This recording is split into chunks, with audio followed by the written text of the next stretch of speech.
Welcome student to commerce learning point. मैं टीना मलाकार। जैसा कि अपना टॉपिक मैंने समझा है, गोल्डन रूल्स क्या होते हैं, अकाउंटिंग के गोल्डन रूल्स मैं समझा चुकी हूँ। अब अपन सीखेंगे उन गोल्डन रूल्स के आधार पर अपन एंट्री कैसे कर सकते हैं। तो जैसे कि रोज नाम से जर्नल प्रविष्टि कैसे किसे कहते हैं, व्यवसाय में होने वाले लेन देनों को अपन क्रमबद्ध तरीके से, मतलब लाइन टू लाइन और तिथिवार, मतलब जितनी भी जिस अकॉर्डिंग तिथि होती है उसके अनुसार लेखा पुस्तकों में दर्ज करते हैं, तो वह क्या कहलाता है, जर्नल या रोजनामचा कहलाता है। अब रोजनामचा में ये फॉर्मेट में किसका है, जर्नल एंट्रीज का फॉर्मेट है। फॉर्मेट के ऊपर भी मैं एक वीडियो बनाऊंगी, तो इसमें तो अपन पढ़ते हैं कि एंट्रीज कैसे होती है। जैसा कि अपन क्वेश्चन देखेंगे, राम ने एक नया व्यापार प्रारंभ किया। राम एक व्यापारी है जिसने क्या किया, एक नया व्यापार किया, नवंबर 2019 में किया उसने। तो नवंबर 2019 एक को उसने क्या किया, राम ने नगद से व्यापार प्रारंभ किया। राम ने क्या किया, नगद में व्यापार प्रारंभ किया। तो ये एक ट्रांजेक्शन हो गया। इसमें अपन ने बोला था दो पक्ष होते हैं, एक डेबिट होता है और एक क्रेडिट होता है। 1 लाख में उसने क्या किया, नया व्यापार प्रारंभ किया। तो नया व्यापार प्रारंभ किया उसने, इसमें दो चीजें हो रही है, एक तो कैश, अपन को पता चला कैश, लेकिन अपन ने पढ़ा था परिभाषा में, जब किसी स्वामी द्वारा व्यवसाय में कोई धन विनियोजित किया जाता है वह कैपिटल कहलाती है। मतलब व्यापारी द्वारा क्या किया जा रहा है, बोला नगद से व्यापार प्रारंभ किया, नगद दिया व्यापार को, यानी एक कैपिटल। दो चीजें आ रही है अपने पास, कैश आ गया और कैपिटल आ गया। अब कैश की प्रकृति अपन को देखनी, कैश कौन सी प्रकृति का है, ये क्या संपत्ति पक्ष में आता है, तो ये कौन सी प्रकृति का, रियल अकाउंट। और ये कैपिटल किसका है, ये व्यक्तिगत खाते का, जिसमें अपन ने पढ़ा था, किसमें पढ़ा था, ये रियल अकाउंट में, प्रतिनिधित्व अकाउंट में पढ़ा था, यानी पर्सनल अकाउंट। पीए मतलब पर्सनल अकाउंट। अब रियल अकाउंट का रूल क्या, पर्सनल अकाउंट। पर्सनल अकाउंट का रूल क्या है, पाने वाले को डेबिट करो और देने वाले को क्रेडिट करो। अभी कैपिटल तो क्या हो रहा है, जो प्रारंभ कौन कर रहा है, राम क्या कर रहा है, राम ने व्यापार प्रारंभ करने के लिए 1 लाख रुपए दिए, तो राम ने क्या दी, कैपिटल दी। तो पाने वाले को डेबिट करना और देने वाले को क्या करना है, अपन को क्रेडिट करना है, तो अपन को दे रहा है। फिर एक कैश, रियल अकाउंट का रूल क्या था, जो वस्तु व्यापार में आए उसे डेबिट करो और जो व्यापार से जाए उसे क्रेडिट करो। तो कैश क्या हो रहा है, अपने व्यापार से आ रहा है तो उसको क्या करेंगे, डेबिट करेंगे। तो इस प्रकार एंट्री क्या होगी, डेट नवंबर 2019 को एंट्री क्या होगी, cash account debit to capital account, cash account debit to capital account, कितने, 1 लाख रुपए।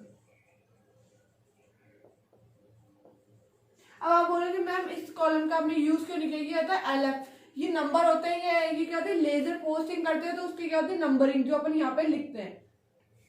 तो बी स्टार्टेड, ये क्या होता है, नरेशन लिखना पड़ता है कि अपन ने किया क्या है, ताकि अपन कभी देखे कि एंट्री क्यों की। Being started business from cash, मतलब बिजनेस स्टार्ट किया और वो भी कैश में किया। फिर अपन ऐसे लाइन खींच देंगे। फिर अपनी सेकंड बोल रहा है, सेकंड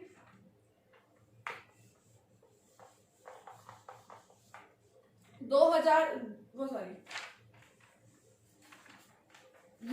को उसने क्या किया, माल खरीदा। तो माल, जब किसी का नाम मेंशन, एक बात ये बता दूं, अगर किसी का नाम मेंशन हो, जैसे राम से माल खरीदा, मतलब वो क्या खरीदा, उधार खरीदा। अगर नाम मेंशन नहीं होता और नगद, नाम मेंशन नहीं होता है और नगद भी मेंशन नहीं होता है, या फिर नगद होता है, तो ये तीनों क्या कहलाते हैं कि अपन ने कैश में खरीदा, और ये क्या होता है, ये कहलाएगा कि अपन ने उधार में खरीदा। राम, अगर किसी व्यक्ति का नाम दिया गया तो मतलब उधार में खरीदा गया है। अगर किसी व्यक्ति का नाम भी नहीं दिया गया, अपन को नगद भी नहीं दिया गया और नगद दिया गया, दिया भी गया और नहीं भी दिया गया, तो भी क्या होगा, दिया गया, तो भी वो क्या होगा, कैश में माना जाएगा। तब ये क्या बोल रहा है, माल खरीदा। तो माल खरीदा, तो माल एक तो हो गया अपना गुड्स, क्या हो गया, एक तो हो गया अपना गुड्स। लेकिन अगर गुड्स को किससे डिनोट करेंगे, अपन ने, मैंने बताया था कि अब गुड्स तो मैं अगर हर जगह गुड्स लेके जाऊंगी तो मेरे को ये नहीं पता चलेगा गुड्स अब मैंने परचेज किया है, सेल्स किया है। तो यहाँ मैंने परचेज किया है।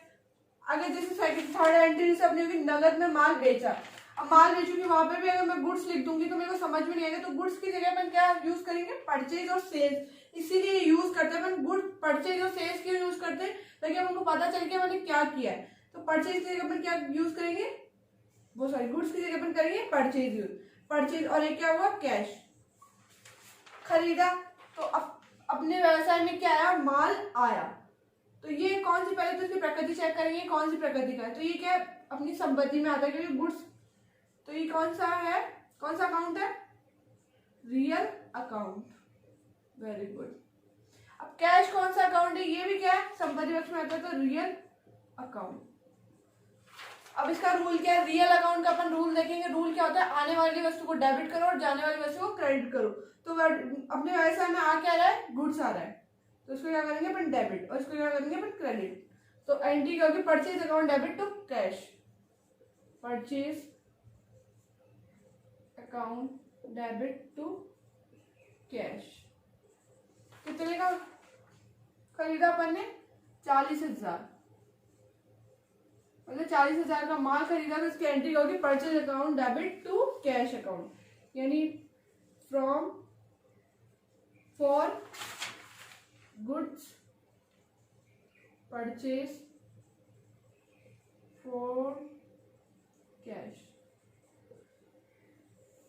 तो ये होगी सेकेंड एंट्री। अब अपन थर्ड क्या बोल रहा है, 0 मतलब 5 तारीख को, 5 नवंबर को उसने क्या करा,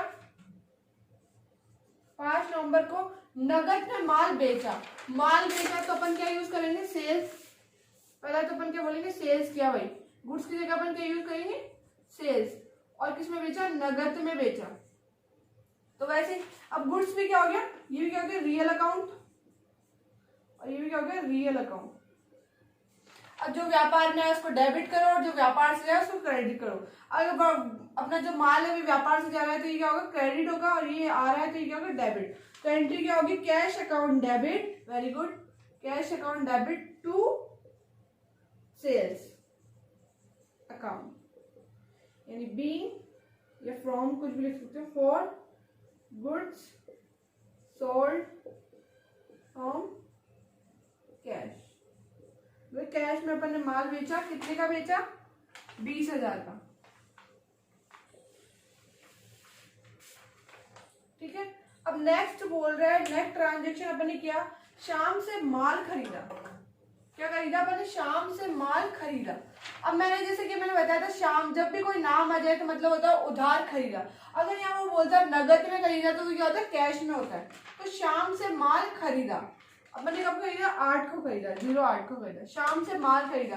तो शाम से माल खरीदा, तो अपन एक तो क्या हो गया, शाम हो गया, क्योंकि नगद, अगर वो कैश में होता तो अपन क्या, नगद में होता तो अपन कैश लिख देते। व्यक्ति हो गया, व्यक्तिगत खाता क्या, पर्सनल अकाउंट हो गया।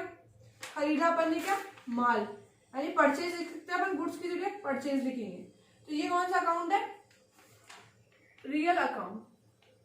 पहले पर्सनल अकाउंट के रूल पढ़ेंगे, पाने वाले को डेबिट करेंगे और देने वाले को क्रेडिट करेंगे। तो शाम में क्या है, शाम से अपन ने क्या करा, परचेज, तो ये क्या देने वाला है, अपन को क्या दे रहा है, पैसा दे रहा है, तो ये क्या होगा, क्रेडिट होगा। और परचेज का में जो व्यापार में आया उसको डेबिट करो और जो व्यापार से जाए उसको क्रेडिट करो। तो अपने पास गुड्स आ रहा है तो उसको क्या करेंगे, अपन डेबिट करेंगे। तो उसकी एंट्री क्या होगी, परचेज अकाउंट डेबिट टू शाम,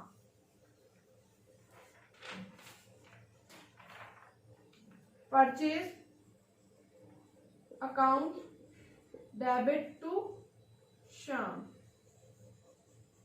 अकाउंट। कितने का माल बेचा उसको, 30,000, सॉरी खरीदा। तो फ्रॉम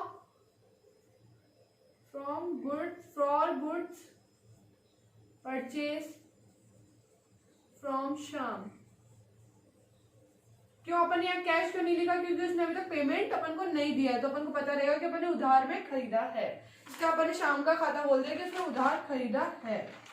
फिर है नेक्स्ट ट्रांजेक्शन है, उसने किया 10 को किया, रवि से फर्नीचर खरीदा। अब रवि से क्या खरीदा, उसने फर्नीचर खरीदा।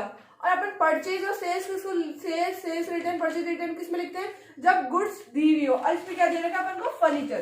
तो सबसे पहले एक तो फर्नीचर का अकाउंट खुलेगा क्योंकि ये क्या अपनी एसेट्स है। तो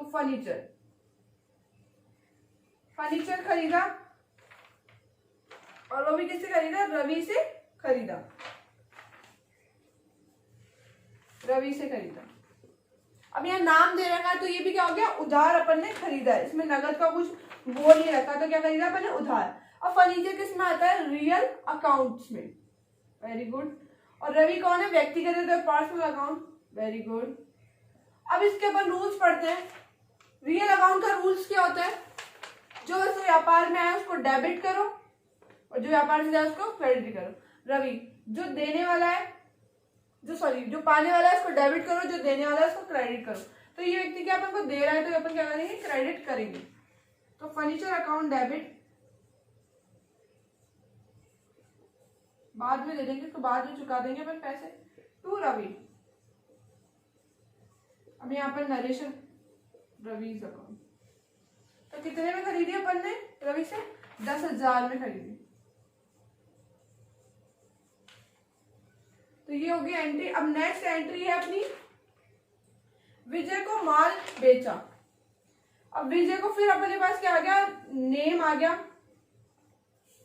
फिर अपने पास क्या आ गया? तेरा नेम आ गया कि किसी व्यक्ति को बेचा आपने। पर्सनली अपने पास क्या आ गया? नेम। यानी सबसे पहले अकाउंट कौन सा खुलेगा? रवि, ओ सॉरी विजय। जब भी कोई नाम आए तो मतलब वो उधार, बाकी चाहे नाम दिया हुआ हो, चाहे नगद दिया हुआ हो, चाहे नगद नहीं दिया हुआ, तो क्या कहलाएगा? कैश में कहलाएगा। तो विजय को माल बेचा। तो माल बेचा तो अपन ने क्या की? सेल्स, यानी अपने पास से गुड्स गया। गुड्स क्या हो गया? तो ये कौन सा अकाउंट हो गया? ये तो हो गया रियल अकाउंट। और ये क्या हो गया? Personal account. तो अब विजय को अपन सेल्स की, तो पाने वाले को क्या करेंगे? अपन डेबिट करेंगे और देने वाले को अपन करेंगे क्रेडिट। तो ये पा रहा है, विजय को क्या मिल रहा है? माल मिल रहा है, पा रहा है, इसलिए उसको डेबिट करेंगे। सेल्स गुड्स, अपने व्यापार में जो वस्तु है उसको डेबिट करेंगे, व्यापार से जो वस्तु जाए उसको क्या करेंगे? क्रेडिट करेंगे। तो माल अपने व्यापार से जा रहा है तो उसको अपन क्या करेंगे? क्रेडिट। तो इसकी एंट्री क्या होगी? विजय को माल बेचा है अपन ने, तो 11 तारीख को उसको क्या करा है? अपन ने माल बेचा है, तो इसकी एंट्री होगी Vijay account debit, account debit to sales, क्योंकि अपन इसको क्या करा? उधार में बेचा है, तो इसका पैसा अपने पास आएगा।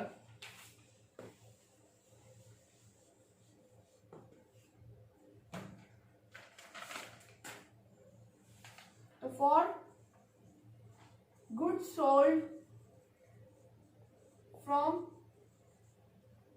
विजय, कितने में बेचा इसको? विजय को पहले 30,000 में।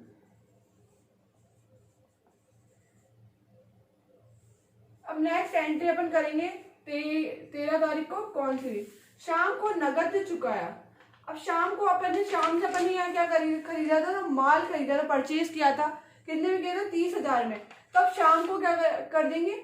शाम क्या हो गया? पाने वाला व्यक्ति हो गया। तो शाम, अब इसमें दो गई कि कैश अपन क्या करेंगे? कैश जाएगा और शाम को अपन चुकाएंगे। तो ये कौन सा हो गया? पर्सनल अकाउंट हो गया। ये क्या हो गया? रियल अकाउंट हो गया। तो पर्सनल अकाउंट मतलब पाने वाले को क्या करेंगे? अपन डेबिट करेंगे, और ये इसका क्या होता है? जो वस्तु व्यापार में है उसको डेबिट करना है और जो वस्तु व्यापार से जा रहा है उसको क्रेडिट करना है। तो कैश अपने क्या कर रहा है? व्यापार से जा रहा है, तो उसको क्या करेंगे? क्रेडिट करेंगे। तो शाम अकाउंट डेबिट टू कैश, कितने का करेंगे अपन? क्या अपन यहाँ कितने में खरीदा था? 30,000 में खरीदा था, तो अपन क्या करेंगे? 30,000 को क्या कर देंगे? पेमेंट कर देंगे।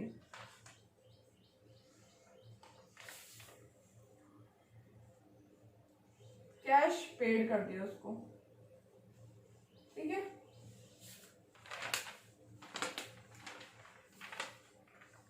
नरेश अपने अकॉर्डिंग कुछ भी लिख सकते हैं, अपनी जो मर्जी हो, जिससे अपन को समझ में आए। अब अपना नेक्स्ट ट्रांजेक्शन है उसने किया कि व्यक्तिगत प्रयोग के लिए, जो राम था उसने अपने व्यक्तिगत प्रयोग के लिए रोकड़ निकाला। कितना? 5,000 रुपए का रोकड़ क्या करा? व्यापार से निकाला। अब निकालते हैं जब किसी व्यापारी द्वारा अपने व्यवसाय से कुछ नगद में निकाला जाता है तो क्या कहलाती है? ड्रॉइंग कहलाती है। तो सबसे पहले तो अपन पहचानेंगे दो, तो ड्रॉइंग, और क्या निकाला? कैश निकाला। तो ये कौन सा अकाउंट हो गया? ये तो क्या अपन को पता है, ये रियल अकाउंट है। कैश तो अपन को याद ही हो गया होगा अब तक तो। और जो ड्रॉइंग है, ये ड्रॉइंग क्या कहलाएगा? कौन सा अकाउंट है? किसके अंदर आता है? ये पर्सनल अकाउंट के अंदर, प्रतिनिधित्व अकाउंट के अंदर आता है। अब पर्सनल अकाउंट का रूल क्या होता है? पाने वाले को डेबिट करो और देने वाले को क्या करो? क्रेडिट करो। तो ये व्यक्ति पा रहा है तो उसको क्या करेंगे अपन डेबिट, और इसमें क्या होता है जो व्यापार में है उसको डेबिट करो, जो व्यापार से जा रहा है उसको क्रेडिट करो। तो एंट्री क्या हो जाएगी, कितनी तारीख को है ये, 18। Drawing account debit to cash, cash withdraw,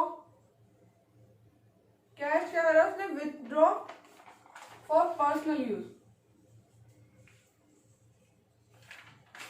कितने का किया उसने, 5000। 5000 का उसने क्या करा, पर्सनल यूज के लिए निकाल लिया। अब नेक्स्ट अपना ट्रांजेक्शन है विजय से प्राप्त हुआ। अब विजय को अपन क्या करा था, सेल्स की थी उसने, अपन ने उधार सेल्स की थी तो उसने पैसा चुका दिया। यहाँ पे विजय से अपन ने क्या किया था, उधार माल बेचा था अपन ने और उसका पैसा अपन को मिल गया है। तो सबसे पहले अपने पास क्या आएगा, कैश आएगा, और विजय का अकाउंट अपन क्या करेंगे, बंद। एंड दो खाते खुलेंगे अपने पास, विजय और खुलेगा क्या, कैश। तो ये कौन सा अकाउंट है, पर्सनल अकाउंट, और ये हो गया रियल अकाउंट। अब ये क्या कर रहा है, अपन को दे रहा है तो ये क्या होगा, क्रेडिट, और अपने व्यापार में पैसा आया तो ये क्या होगा, डेबिट। तो ये किस तारीख को है, 24। तो Vijay account debit to cash account, कितना प्राप्त होगा तो 30,000 रुपए, यानी कैश रिसीव।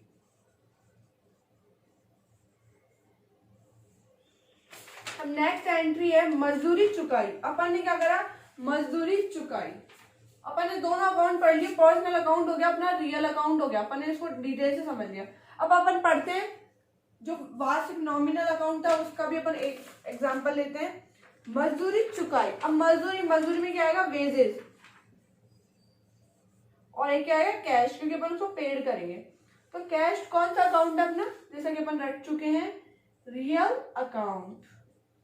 और जो वेजेस है, जैसा कि अपन ने पढ़ा था, वार्षिक जो भी नॉमिनल अकाउंट होता है उसके अंतर्गत क्या होता है, एक्सपेंसेस और इनकम्स आती है। तो ये क्या, वेजेस, यानी ये अपना क्या एक्सपेंसेस है, तो ये अपनी क्या होगी, नॉमिनल अकाउंट। और नॉमिनल अकाउंट का रूल क्या था, सभी व्ययों तथा हानियों को डेबिट करेंगे, सभी आय तथा प्राप्तियों को क्या करेंगे, क्रेडिट करेंगे। तो ये अपने लिए क्या एक्सपेंसेस है तो उसको अपन क्या करेंगे, डेबिट करेंगे। और रियल अकाउंट का जो व्यापार में है उसको डेबिट, और जो व्यापार से जा रहा है उसको क्रेडिट। अपने से कैश जा रहा है तो अपन इसको क्या करेंगे, क्रेडिट करेंगे। तो ये कितनी तारीख को एंट्री हो रही है, 25 तारीख को। पूरा लिखना है नवंबर 25, है ना। अब है wages account debit to cash account. तो ये लिख देंगे वेजेस पेड। कितने रुपए चुकाया अपन ने, 5000 रुपए। अब नेक्स्ट है दीपक को वेतन चुकाया। दीपक को वेतन चुकाया, कितनी तारीख को चुकाया, 30 तारीख को उसने क्या करा, वेतन चुकाया। वही चीज है, 30 तारीख को उसने क्या करा, वेतन चुकाया। तो वेतन क्या आएगा, सैलरी, और फिर आ जाएगा अपना कैश। तो ये क्या हो गया अपना नॉमिनल अकाउंट, और ये क्या हो गया अपनी, ये कौन सा अकाउंट हो गया, कैश अपना कौन सा अकाउंट हो गया, रियल अकाउंट। तो फर्स्ट स्टेप अपनी क्या होती है, अपन को चेक करना होता है कि कौन सा अकाउंट है, फिर उसके आधार पर उसके रूल लगाने होते हैं। तो नॉमिनल अकाउंट का क्या रूल है, जो सभी व्ययों तथा हानियों को डेबिट करना है, सभी आयों को। तो ये सभी व्यय है तो उसको डेबिट करेंगे, और कैश अपने से जा रहा है तो उसको क्या करेंगे, अपन क्रेडिट करेंगे। तो salary account debit to cash, salary account debit to cash. अभी मेरे को क्या एक एंट्री और करनी है, तो उसके लिए थोड़ी जगह रख सकते हैं।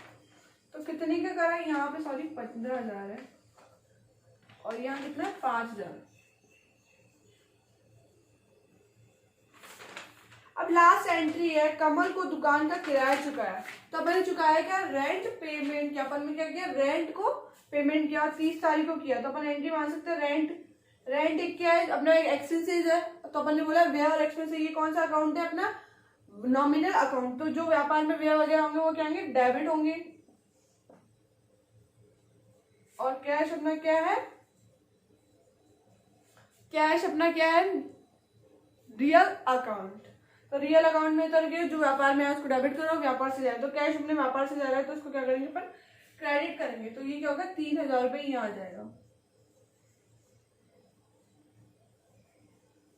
तो ये थी जर्नल एंट्रियां। लेकिन एक बात, जैसे कि 30 तारीख को एक ही समान प्रकार की एंट्री हो रही है, 2 बार अपन को करनी पड़ रही है, तो इसके लिए अपन मिश्रित प्रविष्टि भी कर सकते हैं। तो अपन सीखते हैं मिश्रित प्रविष्टि क्या होता है। और यहीं पे इसको मिश्रित प्रविष्टि के रूप में अपन करके देखते हैं।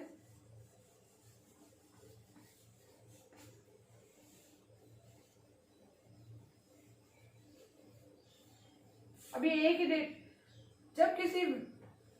जब कोई बहुत सारे लेन देन किसी भी समान प्रकृति की और एक ही तिथि वर्ग को हो रहे तो अपन मिश्रित प्रविष्टि कर सकते हैं। तो मिक्स्ड एंट्री कर सकते हैं। कैश दोनों में क्या हो रहा था, क्रेडिट हो रहा था, तो अपन क्या करेंगे, कैश क्रेडिट। और wages salary account debit to rent account, ये दोनों क्या हो रहे थे, डेबिट हो रहे थे। इन दोनों को अपन डेबिट कर देंगे। तो यहाँ कितनी अमाउंट डाली थी, 5000 और 3000, तो 6 7 8000। तो ये 8000 अपन क्या कर दिया, 8000 का अपन क्या कर दिया, कैश अपने गए। तो इस प्रकार अपन मिश्रित प्रविष्टि भी कर सकते हैं। तो ये थी जर्नल एंट्रियां। अगर आपको मेरी वीडियो अच्छी लगे तो उसको लाइक करें, शेयर करें।